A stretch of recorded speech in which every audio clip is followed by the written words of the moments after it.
السلام عليكم ورحمة الله وبركاته. ازيكم عاملين ايه؟ اخباركم؟ ده حوض كان عندي واتشرخ بس يعني او نزل ميه، المهم ان هو سرب. فاحنا دلوقتي هنعمل بقى حلقة النهاردة عن ازاي نعمل حوض من A to Z. ده هنا دي مرحلة الهدم، ده الحوض، وده هنا الحاجة اللي طلعناها من الحوض كله حطيناها في البستلات المية دي. يعني انا قلت ايه اشارككم الموضوع من اوله. يبقى احنا ايه بنحاول ان احنا نطلع الزرع كله بنحطه في البستلات هنا، دي ادارة الازمة نفسها، ونطلع طبعا السمك. وبعد كده نروح نطلع الجرش من هنا، وهكمل معاكم ازاي نطلع الجرش ونفصص الحوض.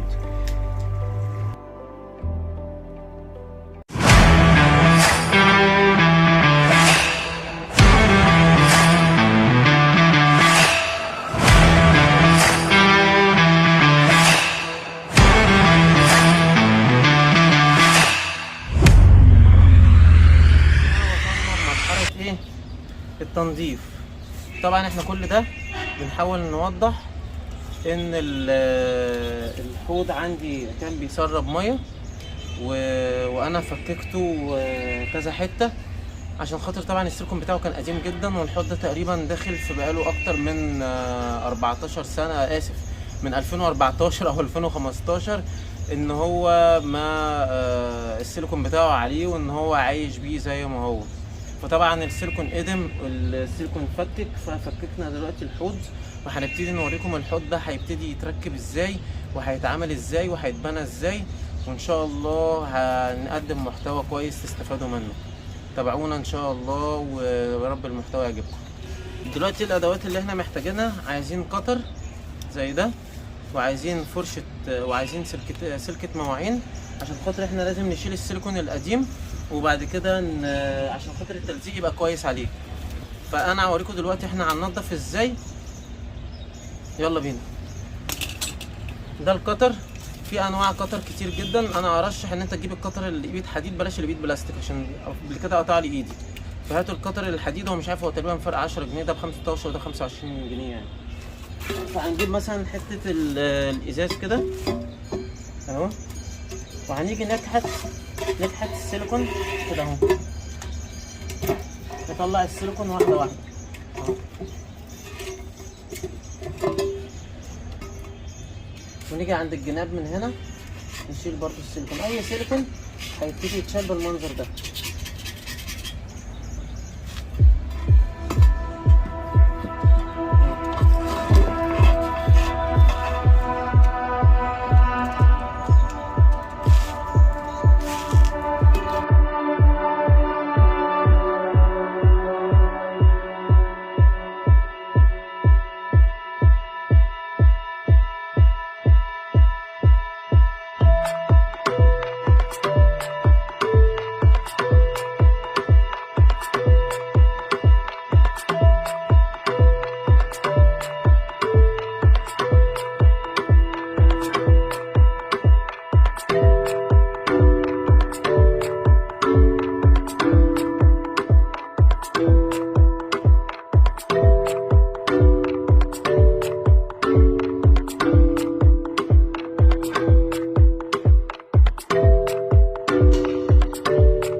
السلامة.